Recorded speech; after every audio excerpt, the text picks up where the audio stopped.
TV3 lidera el mes de desembre amb un 13,1% de quota de pantalla en un mes marcat per les eleccions al Parlament. Darrere seu acaba Antena 3 amb un 8,9%, mentre que Telecinco és tercera amb un 8%, empatada amb la 1, amb qui ha estat frec a frec tot el mes.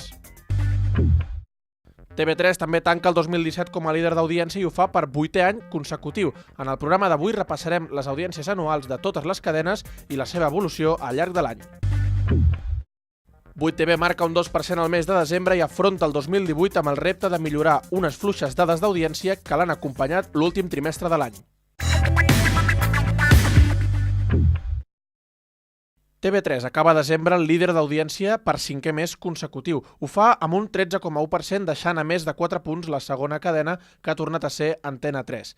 Finalment, la 1 ha aconseguit empatar amb Telecinco, amb qui ha estat frec a frec tot el mes gràcies a les audiències del dia 31 i l'ampli seguiment de les campanades. Per la seva banda, la Sexta, com veuen, ha tancat l'últim mes de l'any amb bones dades, beneficiada en part per l'extraordinària cobertura informativa que han fet de les eleccions del 21 de desembre i que l'han servit per marcar diferències amb 4. Per la seva banda, 8TV ha tornat a tancar el rànquing amb la dada més baixa de l'any, un 2% de quota de pantalla, per sota fins i tot del 3,24.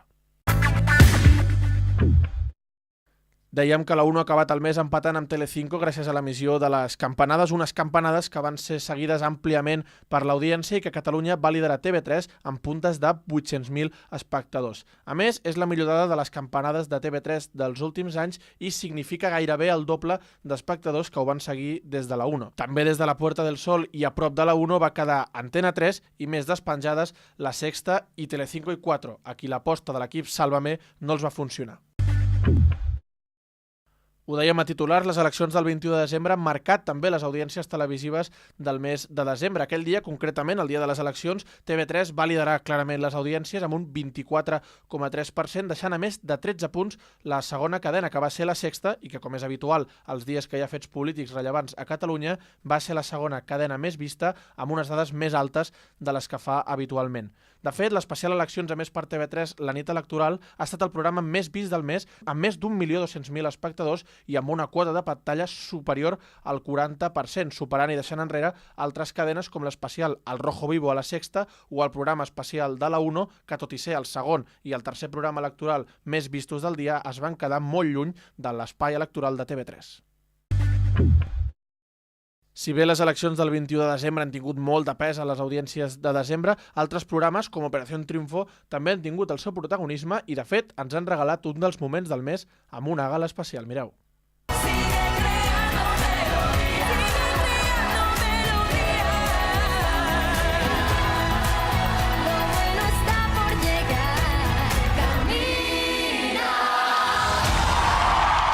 Era la gala especial del dia de Nadal que va plegar més de 350.000 espectadors i que va significar el retorn d'artistes com Rosa, Gisela o Naim Thomas, entre d'altres. A més, aquest desembre, aprofitant l'absència de Merlí a final de mes i al final de temporada de La que se avecina, ha servit per consolidar el concurs musical com a líder del prime time de dilluns. Precisament, La que se avecina va tancar la temporada amb l'emissió de l'últim capítol el dia de les eleccions amb unes dades força baixes. I sense temps per respirar, una vegada acabat MasterChef Celebrity, la 1 ha posat en marxa una nova edició de MasterChef Junior, que ha començat amb bones dades, sent líder de la nit dels dimecres i superant This Is Art, que s'ha estancat amb unes dades al voltant del 8% de quota de pantalla. Ho dèiem en titulars, TV3 ha acabat el 2017 com a líder d'audiència i ho fa per 8è any consecutiu. Un lideratge que ha estat possible sobretot gràcies a les dades d'audiència de l'últim trimestre de l'any. De fet, si us fixeu en el gràfic, veureu com les espectaculars dades de desembre i sobretot octubre, on TV3 va liderar amb un 17,5%, han servit per capgirar una tendència que a principis d'any era molt pessimista, i és que TV3 es va veure superada durant els primers 7 mesos per Telecinco i fins i tot va arribar a ser tercera darrere Antena 3 al mes d'abril. Per contra, a Telecinco li ha passat el contrari. Després d'un inici de 2017 extraordinari i amb un lideratge indiscutible mes rere mes, ha acabat l'any amb una tendència a la baixa, marcant un mínim a l'octubre d'un 7,8% i on va arribar a ser quarta i estant per darrere d'Antena 3 i de La Sexta. Com veieu al gràfic, també la cadena petita del grup de 3 Media va anar frec a frec amb 4 durant els primers 8 mesos, fins que arran de la cobertura dels atemptats de Barcelona i dels fets polítics de Catalunya els mesos de setembre i octubre, va assolir xifres notables que van arribar al seu punt màxim durant el mes d'octubre, quan va ser la segona cadena més vista amb un 9,1%. Per la seva banda, la UNO s'ha mantingut molt estable al llarg de l'any amb unes dades que han oscil·lat entre el 7 i el 8% de quota de pantalla. Finalment, 8TV també ha tingut una tendència a la baixa amb dues etapes ben marcades. La primera, el primer semestre de l'any, amb dades al voltant del 3,5%, i després l'últim semestre, on les noves estrenes posteriors a l'adeu de Josep Cuní al juny no han ajudat a millorar unes dades que, lluny de pujar, han baixat més d'un punt fins a aquest 2% del mes de desembre, que ha estat a nivells del mes d'agost, quan no hi havia cap programa en marxa.